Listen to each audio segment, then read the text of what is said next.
بسم اللہ الرحمن الرحیم۔ شروع کرتا ہوں اللہ کے پاک نام سے جو بہت بڑا مہربان نہایت رحم والا ہے۔ دوستوں، بہنوں، بھائیوں، بزرگوں، تاریخ اسلام میں ہم بیان کر رہے ہیں دولت عثمانیہ کی 65 نمبر قسط۔ تو دوستوں، بہنوں، بھائیوں، بزرگوں، کیرا میں امن قائم ہونے کے بعد محمد علی پاشا نے وہابیوں پر حملہ کرنے کے لیے اثر نو تیاری شروع کر دی تھی اور اپنے بڑے لڑکے ابراہیم پاشا کی سرگردی میں ایک فوج روانہ کی۔ ابراہیم پاشا مدینہ منورہ کی زیارت کے بعد بلاد نجد کی طرف روانہ ہوا اور بعض دوسرے شہروں پر قبضہ کرتا ہوا 29 جمادی الاول 1233 ہجری مطابق 6 اپریل 1818 کو شہر دریا کے سامنے پہنچا، جس میں عبداللہ بن سعود اپنے زبردست لشکر کے ساتھ مقیم تھا، اور اس شہر کا محاصرہ کر لیا۔ 7 ماہ کے محاصرے کی شدت سے عاجز آ کر عبداللہ بن سعود نے ابراہیم پاشا سے صلح کی درخواست کی اور شرائط صلح کرنے کے لیے خود ابراہیم پاشا کے خیمہ میں آیا۔ ابراہیم پاشا نے اس کی بڑی تعظیم و تکریم کی۔ آخر کار ان شرائط پر قرار پائی کہ دریا ابراہیم پاشا کے حوالے کر دیا جائے، لیکن وہاں کے باشندوں کی جان و مال ہر حفاظت کی جائے گی۔ کوکب دری اور دوسرے جوہرات جن پر مدینہ منورہ کی فتح کے وقت وہابیوں نے قبضہ کر لیا تھا واپس کر دیے جائیں گے، اور عبداللہ بن سعود سلطان کی خواہش کے مطابق قسطنطنیہ بھیج دیا جائے گا۔ چنانچہ عبداللہ بن سعود مصر کے راستے سے قسطنطنیہ روانہ ہو گیا۔ قسطنطنیہ پہنچنے کے بعد 19 نومبر 1819 کو وہ قتل کر دیا گیا۔ اس کے بعد محمد علی نے سنار اور نیوبیا کے علاقے فتح کر کے مملکت مصر میں شامل کر لی۔ اس نے یورپ کے جدید فوجی نظام کے مطابق 1 لاکھ سپاہیوں کی فوج تیار کی تھی، جس کی تنظیم و تربیت کے لیے اس نے فرانس کے ان آزمودہ فوجی کو آزمایا۔ تو جس کی تنظیم و تربیت کے لیے اس نے فرانس سے ان آزمودہ کار فوجی افسروں کو بڑی بڑی تنخواہوں اور اپنے ہاں بلا لیا تھا، جو نپولین کی ماتحتی میں کام کر چکے تھے۔ اس نے فرانسیسی انجینئروں کی مدد سے ایک زبردست بحری بیڑا بھی تیار کیا، گودی اور بندرگاہ بنوائے، توپخانے اور مسلح خانے قائم کیے، اور اسکندریہ سے کیرا تک ایک نہر تعمیر کرائی۔ حکومت اور انتظام کا ملکہ اسے فطرت کی طرف سے ملا تھا۔ وہ دشمنوں کے لیے نہایت سخت تھا، مگر رعایا کے ساتھ اس کا سلوک ہمیشہ عدل اور انصاف کا تھا۔ اس کی عدالت میں ہر مذہب اور فرقہ کے لوگوں کے ساتھ یکساں انصاف کیا جاتا تھا۔ اس طرح مصر والوں پر ان کے مسئولوں کا بار گراں تھا، اور اس کی فوج میں جبری بھرتی کے قوانین بھی سخت تھے۔ تاہم اس کے عہد حکومت میں ملک میں جس قدر امن اور امان خوشحالی پھیلی، اس سے پہلے مدت سے نہیں دیکھی گئی تھی۔ محمد علی نے نہ صرف مصر میں امن و امان قائم کیا، بلکہ 1825 میں سلطان کی طلب پر اپنی فوجی یونان میں بھیج کر وہاں کی زبردست بغاوت کو بھی استحصال کر دیا تھا۔ یونان کی بغاوت مختلف اسباب کا نتیجہ تھی۔ اس وقت یہ اسباب مدت سے جمع ہو رہے تھے، اور ان میں سے بعض خود دولت عثمانی کے پیدا کرتے تھے۔ مثلا ترکوں نے جب کوئی ملک فتح کیا تو وہاں کے باشندوں سے اپنی فرما روائی تسلیم کرانے کے بعد صرف خراج لینے پر قناعت کی۔ ان کی مذہب، ان کی زبان اور ان کے رسم و رواج کوئی تو غرض نہیں تھے۔ انہوں نے مفتوحین کی عصبیت کبھی فنا نہیں کی۔ ان کا یہ طرز عمل تمام مفتوحہ قوموں کے ساتھ ساتھ یہ تھا کہ مگر اس عموماً یونانیوں کے ساتھ انہوں نے خاص خصوصیت برتی۔ بقول سر چارلس الیٹ جنوبی مشرق یورپ پر حکومت ترکوں کی تھی، لیکن اس 19ویں صدی تک اس کے مذہب، تعلیم، تجارت اور مالیات کا انتظام یونانیوں کے ہاتھ میں تھا۔ اتنا ہی نہیں بلکہ امور سلطنت کا انتظام بھی بہت کچھ یونانی ہی کے ہاتھ میں تھا۔ ترکوں نے یونان اور اس کے متعلقہ جزائر فتح کرنے کے بعد مقامی حکومت بڑی حد تک یونانی کو سپرد کر دی تھی۔ بحر ایڈر یا ٹک اور بحر الاکجین کے یونانی جزیرے میں یونانیوں کے خود اختیاری خاص طور پر نمایاں تھی۔ ان جزیروں میں بڑے بڑے تاجر اور جہاز راں تھے جنہوں نے بغاوت میں خصوصیت کے ساتھ حصہ لیا تھا۔ شیول اپنی کتاب جزیرہ نمایاں بلقان اور مشرق ادنا میں یونانی کی مقامی حکومت خود اختیاری کے متعلق بیان کرتا ہے کہ بحر العاجین کے جزیروں میں یہ حیرت انگیز حدود تک پہنچ گئی تھی۔ اس خطہ میں ہر جزیرہ اکثر کسی تحریری سند شاہی کی بنا پر اپنے معاملات کا انتظام خود کیا کرتا تھا، اور اس سال میں وہ ایک سال میں ایک بار کے علاوہ جب خراج کی معمودہ رقم وصول کرنے کے لیے عثمانی عہدیدار آتا تھا، شاید ہی کوئی سرکاری عہدیدار وہاں نظر آتا۔ پھر تھسیلی اور اپرس کے پہاڑی علاقوں میں گاؤں کے باشندے نہ صرف اپنے یہاں کے ملکی انتظامات کے مالک تھے بلکہ انہیں ہتھیار رکھنے کا غیر معمولی حق بھی حاصل تھا۔ ان کے مسلح دستوں نے، جو ارماڈولی کے نام سے مشہور تھا، ارماٹولی کے نام سے، مفصلات کو ڈاکوں سے پاک رکھنے کی خدمت اپنے ذمہ لے رکھی تھی۔ یونانی میں خود مختاری کی آخری مثال کے طور پر پیلوپونیسی کی حالت میں غور کیجیے، جو موجودہ زمانے میں موریا کے نام سے زیادہ مشہور ہے۔ اس کی فراہمی میں آسانی پیدا کرنے کی غرض سے منتخب شدہ نمائندوں سے مدد لیتے تھے۔ یہ اس کا ایک نمائندے کے طور پر کام کرتے تھے، موافق حالات میں ایک حقیقی مجلس شورا کی حیثیت اختیار کر سکتے تھے۔ جیسا کہ ہم پہلے بیان کر چکے کہ بحر ایڈریاٹک اور بحر العاجین کے جزیروں میں تاجروں اور ماہر جہاز رانوں کی ایک کثیر تعداد موجود تھی، تو قومی تاریخ میں بہت نمایاں حصہ لیا۔ ترکی بحریہ میں جہاز رانوں کا بڑا حصہ ابتدائی ہی سے یونانیوں پر مشتمل تھا، اور سلطنت عثمانی کی تجارت بھی بیشتر انہی کے ہاتھوں میں تھی۔ 18ویں صدی میں دولت علیہ اور روس کی جنگ میں یونانیوں کو اپنی تجارت کے فروغ دینے کا بہت موقع ملا۔ صلح نامہ کنارجی 1774 کے ضمیمہ کے طور پر 1783 میں روس اور دولت علیہ میں ایک تجارتی معاہدہ ہوا تھا، جس کی روح سے یونانی جہازوں کو مخصوص تجارتی رعایتیں اور روسی علم جھنڈا استعمال کرنے کی اجازت حاصل ہو گئی تھی۔ اس کے بعد جب نپولین کے عہد میں فرانس اور انگلستان کی جنگ نے ترکی جہازوں کے سوا تمام جہازوں کی ناکہ بندی کر دی تھی، تو یونانیوں نے روسی علم چھوڑ کر ترکی علم استعمال کرنا شروع کیا تھا۔ جھنڈا غرض اس زمانے میں بھی جب یورپ کی تمام قومیں نپولین کے اٹھائے ہوئے طوفان میں موت اور حیات کی کشمکش میں مبتلا تھی، یونانی اپنی تجارت کو برابر ترقی دیتے رہے، اور انہوں نے نہ صرف بہت زیادہ دولت پیدا کر لی بلکہ جہاز رانی کے فن میں بھی ملکہ حاصل کر لیا تھا۔ چونکہ شمالی افریقہ کی بحری قزاقوں سے انہیں خطرہ رہا کرتا تھا، اس لیے وہ اپنی تجارتی جہازوں کی حفاظت کے لیے کچھ توپیں بھی رکھنے لگے تھے۔ اس طرح آہستہ آہستہ انہوں نے ایک ایسا بیڑا تیار کر لیا تھا جو آئندہ جنگ میں بھی کام آ سکتا تھا۔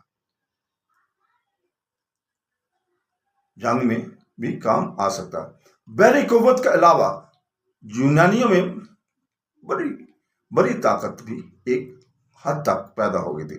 اس کا بڑا ذریعہ مارٹولی اور کلفیٹ تھے۔ بازنطینی کیسروں کے عہد میں دروں اور سڑکوں کی حفاظت کے لیے تھسلی کی سرحدی علاقوں کی وحشی پہاڑیوں باشندوں ایک قسم کے بے ضابطہ ردیف میں بھرتی کیے جانے تھے، ان کو ارماٹولی کہتے تھے۔ سلاطین عثمانی نے اس نظام کو نہ صرف جاری رکھا بلکہ اسے ترقی دی۔ چنانچہ خود باب علی کو پالیسی کی وجہ سے یونان کے پہاڑی باشندے کئی پشتوں سے اسلحہ کے استعمال کے عادی تھے اور پہاڑی لڑائیوں میں ملکہ حاصل کر چکے تھے۔ ارماٹولی کے دستوں میں ان کی حیثیت نیشنل گارڈ کی تھی۔ صرف یونانی باشندے بھرتی کیے جاتے تھے اور ان کے افسر بھی تمام تر یونانی ہی ہوا کرتے تھے۔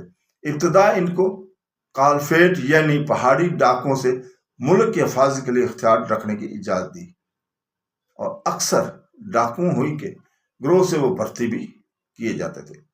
لیکن جب 18ویں صدی کے آخر میں باب علی کو ان کی تعداد اور تنظیم کی طرف سے اندیشہ پیدا ہوا تو اس نے ان کے دستے کم کرنے شروع کی۔ یہ دیکھ کر ارماٹولی باغی ہو گئے اور اپنے سابق ساتھیوں یعنی کالفیٹ کی جماعت میں شریک ہونے لگے۔ کالفیٹ فقتاً فوقتاً اپنے پہاڑی دروں سے نکل کر کرب و جوار کے باشندوں پر چھاپے مارا کرتے تھے۔ ان کی تعداد بھی زیادہ تھی اور ہتھیار بھی ان کے پاس بہت وافر ہوا کرتے تھے۔ وہ اپنی قوت سے کسی قومی تاریخ کو بہت کچھ مدد پہنچا سکتے تھے۔ یونان کی جنگ آزادی میں ارماٹولی اور کالفیٹ کی خدمات خاص طور پر نمایاں تھی۔ یونانیوں کو سلطنت عثمانی کے ملکی معاملات میں بھی بڑا اقتدار حاصل تھا۔ قسطنطنیہ کا ایک حصہ فنار کے نام سے مشہور تھا۔ اس میں یونانی کلیسیا کا بطریق اور اونچے درجے کے پادری اور اسقف رہا کرتے تھے۔ بعد میں بڑے بڑے دولت مند یونانیوں نے آ کر اسی حصہ میں بود و باش اختیار کر لی۔ یہ لوگ کلیسیا کے سیگا مال کے گماشتے بھی تھے اور باب علی کی طرف سے محصول جمع کرتے تھے۔ رفتہ رفتہ 17ویں صدی عیسوی میں فناریوں کا ایک جدید سیاسی طبقہ قائم کیا گیا اور سلطنت عثمانی کے دفتر میں اکثر یونانی عہدیدار اس طبقہ کے لوگ ہونے لگے۔ تاہم احمد کوپریلی کے صدر اعظم ہونے سے پہلے عثمانی دفتروں میں جو یونانی کام کرتے تھے ان کے عہدے زیادہ بلند نہ تھے۔ لیکن 1669 میں کنڈیا کے فتح کے بعد احمد کوپریلی نے اپنے سیکرٹری پناوتی کے لیے جو ایک ممتاز فناری یونانی تھا ترجمان باب علی کا ایک جدید عہدہ قائم کیا جو ایک نہایت اہم سیاسی عہدہ بن گیا۔ پناوتی کے بعد ایک دوسرا لائق یونانی اس عہدہ پر مقرر کیا گیا۔ رفتہ رفتہ یہ عہدہ وزارت امور خارجہ کا عہدہ بن گیا تھا جس پر یونانیوں کا تقرر ہوتا رہا اور سلطنت عثمانی کے غیر ملکی معاملات زیادہ تر انہی کے ہاتھوں میں رہے۔ کچھ دنوں کے بعد عثمانی بحریہ کے لیے بھی ایک مترجم عہدہ قائم کیا گیا اور اس پر بھی ایک یونانی ہی مقرر کیا گیا۔ یہ مترجم عثمانی امیر الجیش کی سیکرٹری کا منصب تھا اور چونکہ امیر الجیش جزائر الجین کا گورنر بھی تھا اس لیے مترجم بحریہ اس سے ان جزائر کی یونانی آبادی کے تعلقات طور پر قائم ہو گئے۔ 18ویں صدی کے شروع میں مولڈویا اور ولیشیا کے امارز بھی دوسرے بڑے بڑے عہدوں کی طرح یونانیوں کو دی گئی۔ یہ بڑے بڑے عہدہ دار اپنے متحد عہدوں پر اپنے ہی وطن اور ہم قوم اشخاص کو مقرر کرنے لگے۔ یوں رفتہ رفتہ حکومت کے تمام شعبوں میں یونانیوں کا اقتدار روز بروز بڑھتا ہی چلا گیا۔ سلطنت عثمانیہ کی عام یونانی رعایا کی حالت بھی یورپ کے دوسری قوموں کے مقابلے میں کہیں بہتر تھی۔ جارج فنیلے اپنی مستند شہر آفاق تاریخ یونان میں لکھتا ہے کہ حکومت عثمانیہ کو گو بعض حیثیتوں سے یورپ میں سب سے زیادہ مستند حکومت تھی، تاہم دوسرے اعتبارات سے سب سے زیادہ متحمل اور روادار بھی تھی۔ یہ جسم کو قید کرتی تھی لیکن دماغ کو آزاد چھوڑ دیتی تھی اور اس کے عیسائی رعایا کے نیچے طبقہ یورپ کے دوسرے حصوں کے مساوی طبقوں کی بنسبت ذہنی حیثیت سے عموماً زیادہ ترقی یافتہ تھے۔ یونانی نہ تو صنعت و حرفت کے کارخانوں کے غلام تھے اور نہ زرعی غلام۔ ان کی مزدوری زیادہ آزاد بھی تھی اور زیادہ نفع بخش بھی، اور انہیں شہری حقوق اتنے ہی زیادہ حاصل تھے جتنے خود فرانس میں اسی طبقہ کے لوگوں کو انقلاب سے قبل حاصل تھے۔ 18ویں صدی کے آخر کے قریب عثمانی تسلط کا بار اس قدر ہلکا سا ہو گیا تھا کہ یونانی ایک ترقی کرنے والی قوم بن گئے تھے۔ ان میں ایک بڑی تعداد چھوٹے چھوٹے کاشتکاروں زمینداروں کی تھی جنہیں اپنی حالت کے سدھارنے کے موقع اکثر حاصل تھے۔ شہر میں مزدوروں اور تاجروں کے جفاکش آبادی کو دولت مند تاجروں کی جماعت سے، جن کی اکثریت غیر ملکی حکومتوں کے حمایت حاصل ہوتی تھی، مدد ملتی رہتی تھی۔ ساحلی علاقوں میں عیسائیوں کی ایک بڑی تعداد آباد تھی، جس میں زیادہ تر یونانی اور تھوڑے سے البانی شامل تھے۔ یونان کو بڑی حد تک شخصی آزادی کے مواقع حاصل تھے۔ اتصال بلجبر کا ہار۔ ترک کسان مدارج کی ترقی میں یونانی کے مقابلے میں ترکوں کے لیے سیاسی رکاوٹیں عموماً زیادہ تھیں۔ صوبوں کے بہت کم ترک باشندے کو انتظام حکومت میں کبھی اتنا دخل حاصل ہوا جتنا اہل فنار کو باقاعدہ اور مستقل طور پر حاصل تھا۔ دیہاتی علاقوں میں اسلامی آبادی کے مسلمان افسر شاز ہی لوگوں کو بے انصافی سے بچانے کی اتنی قدرت رکھتے تھے جتنی یونانی جماعتوں کو حاصل تھی۔ اس میں کوئی شبہ نہیں کہ انہیں یونانیوں سے کم حقوق اور مراعات حاصل تھے۔ اس طرح یورپین سیاحوں کا بیان ہے کہ یونانیوں کی مذہبی آزادی پر ایئرلینڈ کے کیتھولک رشک کیا کرتے تھے، اور بلدی معاملات میں انہیں اس سے زیادہ اختیارات حاصل تھے جتنے فرانس کے باشندوں کو اپنے علاقوں میں۔ اگرچہ بعض سیاحوں نے یہ بھی لکھا ہے کہ یونانی بڑے مسائل میں مبتلا تھے اور انہیں اپنی جان اور مال کی طرف سے ہمیشہ خطرہ رہا کرتا تھا، لیکن بعض دوسرے سیاحوں کا یہ بیان بھی قابل غور ہے کہ یورپ کے کسی قوم پر محصول کا بار اتنا ہلکا نہ تھا جتنا یونانیوں پر، اور نہ کسی قوم پر شخصی حیثیت سے اس قدر کم پابندیاں عائد تھی۔ یونانی کلیسا کے پاس بڑی دولت تھی اور تمام ترکی میں اس کا سیاسی اقتدار بھی زیادہ تھا۔ یونانیوں کو مولڈویا اور ولیشیا میں شاہانہ قوت حاصل تھی۔ یورپ میں سلطنت عثمانیہ کے محاصل کا بڑا حصہ یونانی کے پرائیویٹ وصول کیا کرتے تھے، اور بہت سے اضلاع میں یونانی بلدیوں یعنی کہ میونسپلٹیوں کو تقریباً غیر محدود اختیارات حاصل تھے۔ روس، پولینڈ، ہنگری عیسائیوں کے کاشتکاروں کی بنسبت سلطنت عثمانیہ میں عیسائی کاشتکاروں کو اپنی محنت کا پھل زیادہ ملتا تھا۔ یونانی شہری کو تقریر کی آزادی اس سے بھی زیادہ حاصل تھی جتنی شہنشاہ نپولین اول کے عہد میں سلطنت فرانس کے شہری کو حاصل تھی، اور اپنے قصبوں کے انتظامی معاملات میں انہیں اتنا ہی اختیار حاصل تھا جتنا فرانس کے باشندوں کو۔ سلطنت عثمانیہ کے عیسائی باشندے رعایا کا لفظ اپنے لیے تحقیر کا باعث سمجھتے تھے۔